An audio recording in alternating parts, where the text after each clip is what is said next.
Hello students, welcome to Lord Shri English coaching classes. Today I am providing you class 7 lesson 2 bringing up curry part 2. So let's start के baby. करी एक छोटे बच्चे की तरह से था जो ये हाथी है and he had to be train to be good. इसको आवश्यकता थी क्या करने की, इसको प्रशिक्षित करने की वो अच्छा कर सके.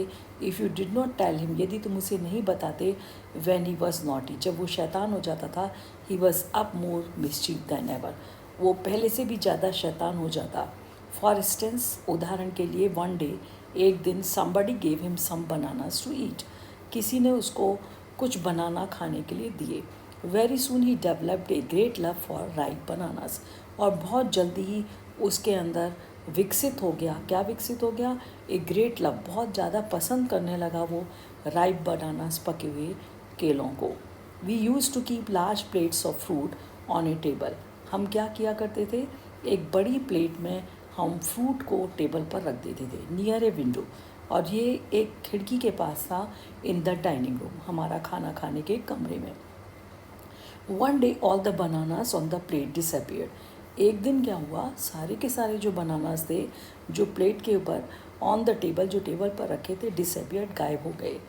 And my family blamed the servants, मेरे जो परिवार के लोग थे वो इसके लिए दोषी ठहरा रहे थे नौकरों को, for eating all fruit in the house, कि उन्होंने सारे के सारे फल खा लिए जो भी घर के अंदर थे. अ फ्यू डेज लेटर, फिर कुछ दिन बाद, द फ्रूट डिसअपियर्ड अगेन, फिर से जो फ्रूट्स थे वो गायब हो गए.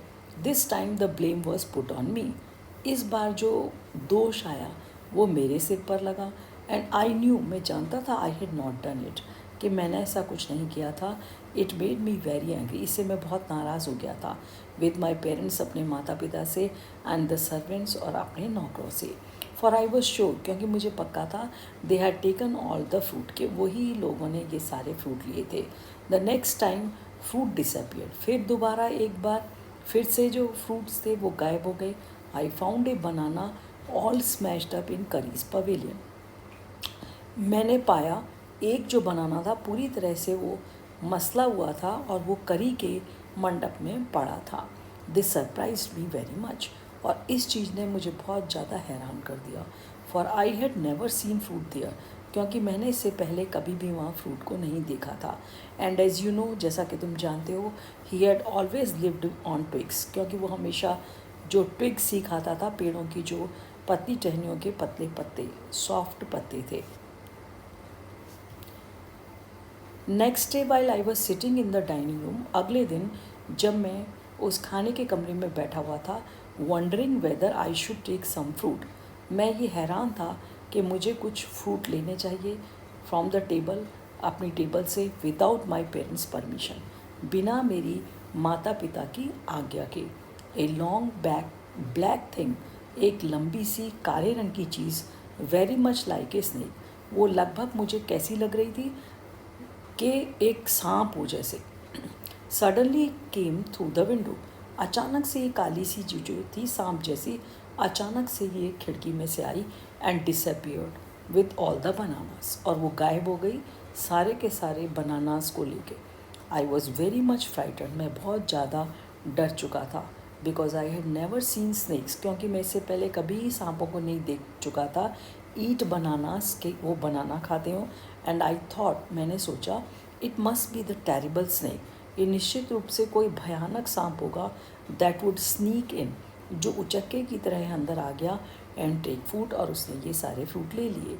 आई crept out of the room, मैं धीरे से कमरे से बाहर निकला. एंड विद ग्रेट फियर, बहुत डर के साथ, इन माई हार्ट, मेरे दिल में बहुत डर था, ran out of the house, मैं घर से एकदम बाहर भागा. फीलिंग श्योर, मुझे ये बात का पक्का विश्वास था, that the snake would come back, कि स्नेक वापस आएगा, and into the house, घर के अंदर घुस जाएगा, ईट ऑल द फ्रूट, ये सारे के सारे फ्रूट फिर खा लेगा, and kill all of us, और हम सबको मार देगा. एज आई वेंट आउट, जैसे ही मैं बाहर निकला ही था, I saw curries back disappearing in the direction of pavilion, मैंने देखा करी के जो पीठ का हिस्सा था वो एक तरीके से गायब हो गया, मतलब दृष्टि दिखाई दिया, दृष्टि में, फिर वो मेरी आंखों से ओझल हो गया, इन द डायरेक्शन, उस दिशा में, ऑफ पवेलियन, मंडप की दिशा में.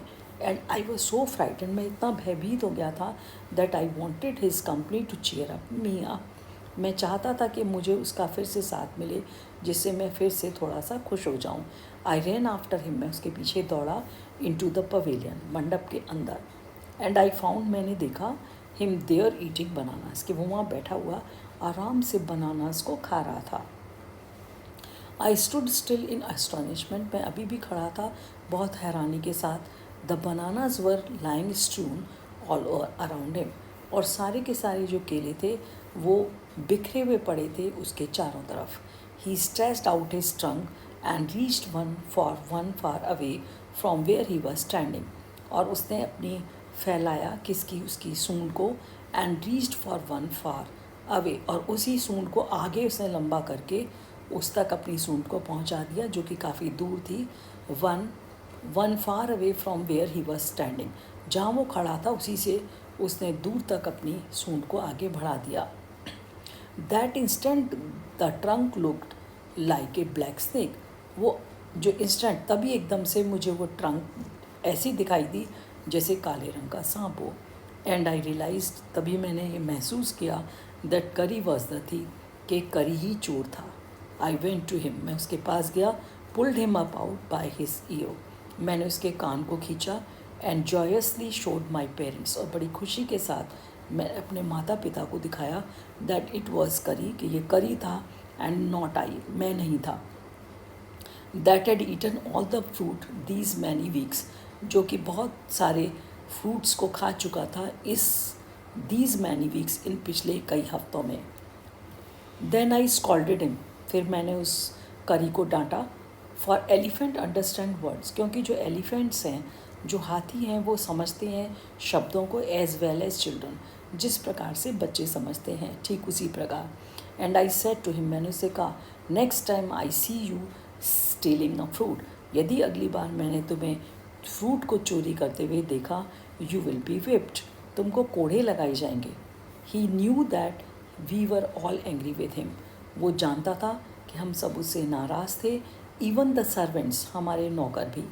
His pride was so injured, उसका जो गर्व था इतना ज़्यादा उसको चोट लगी, that he never stole another thing, कि उसने फिर कभी भी किसी चीज़ को नहीं चुराया फ्रॉम द डाइनिंग रूम, हमारे खाने के कमरे से।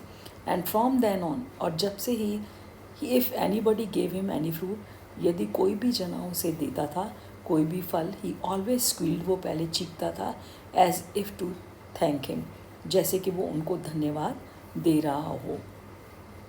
N elephant is willing to be punished for having done wrong, elephant जो होता है वो चाहता है ठीक है उसको सज़ा दी जाए फॉर हैविंग डन रॉन्ग, जो भी उसने गलत किया है।